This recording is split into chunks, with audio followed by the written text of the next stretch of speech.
Hare Krishna. In Damodar Leela, when Yashoda is churning butter for Krishna, she is so absorbed in this churning of butter, even when Krishna comes next to her, Yashoda is focused on her service of churning butter. So Mother Yashoda is teaching us this one very important principle of absorption. So if you want to be successful in life and especially in spiritual life, the key is absorption. So Srila Prabhupada, whatever service he would do it with great absorption and great intensity. In the Niti Shastra, it is explained that when a lion attacks an elephant, it attacks with great intensity. And when the same lion attacks a rabbit, it attacks with the same intensity. That means, what is the lesson? The lesson is whether you are doing a big service or a small service. Whatever service you are doing, the key is absorption. Being absorbed in that service. So Mother Yashoda is showing us, even though she is doing a very simple service of churning butter for Krishna, she is doing it with great absorption. And Srila Prabhupada was a very beautiful example of this, because Prabhupada, whatever service he did it with great absorption. When he was preaching to a crowd of thousands of people in an auditorium, he gave the same intensity. And sometimes when there would hardly be anyone in the auditorium, Prabhupada gave his class with the same intensity. In fact, in the initial days, many times when Prabhupada would come and sit on the Vyasasana to give a class, there would be hardly anyone in the class, hardly one or two people. But Prabhupada gave with that same intensity, with the same absorption. So this is the difference between a neophyte devotee and an advanced devotee. An advanced devotee, whatever he does it with absorption. Radhanath Swami Maharaj, in his journey home, he writes this very interesting story of his own life. When he was a young boy in school, his school teachers observed that this boy, even though Maharaj was thin and weak, he would participate in wrestling. And he was so focused on the job, every teacher knew that he would become successful.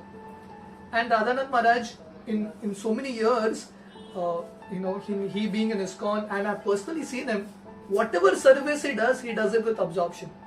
When Maharaj is chanting Hare Krishna, he's chanting with great absorption. When he's speaking to devotees, he's speaking with that same type of absorption. So Radhanath Maharaj and these great personalities are showing us this key of being absorbed in whatever we do. It is explained that Lord Shiva, when he sits to meditate, when he closes his eyes to meditate on Krishna, he opens his eyes after 60,000 years. That is the kind of absorption that he has. In the pages of the Srimad Bhagavatam, in the 11th canto, Lord Krishna tells the story to Uddhava of an arrow maker. This arrow maker was so absorbed in sharpening that arrow that even an entire entourage of the king along with the ministers and the entire paraphernalia passed by, but he didn't get affected at all. Why? Absorption. So similarly, in this world, there are so many problems that we are surrounded with. One of the key ways in which we can overcome these problems is to be absorbed.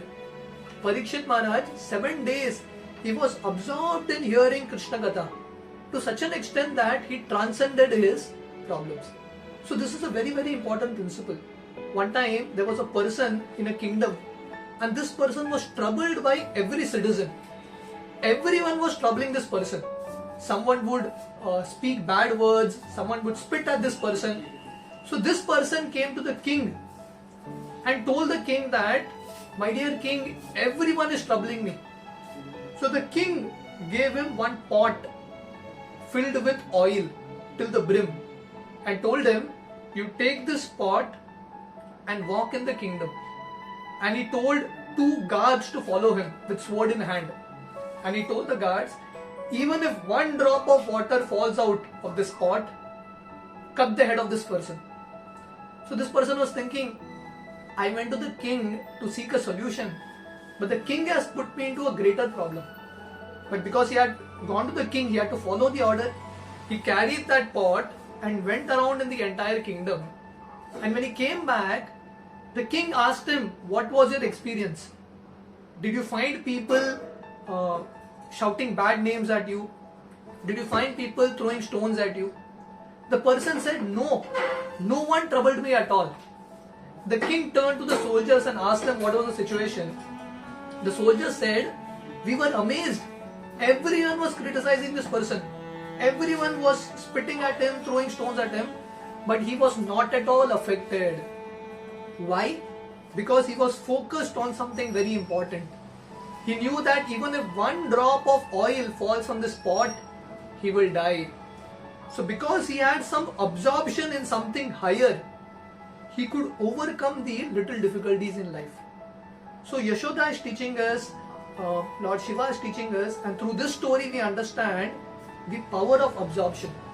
So if all of us can remain absorbed in whatever we do, staying present and staying fully focused on the job at hand, we also can become very successful.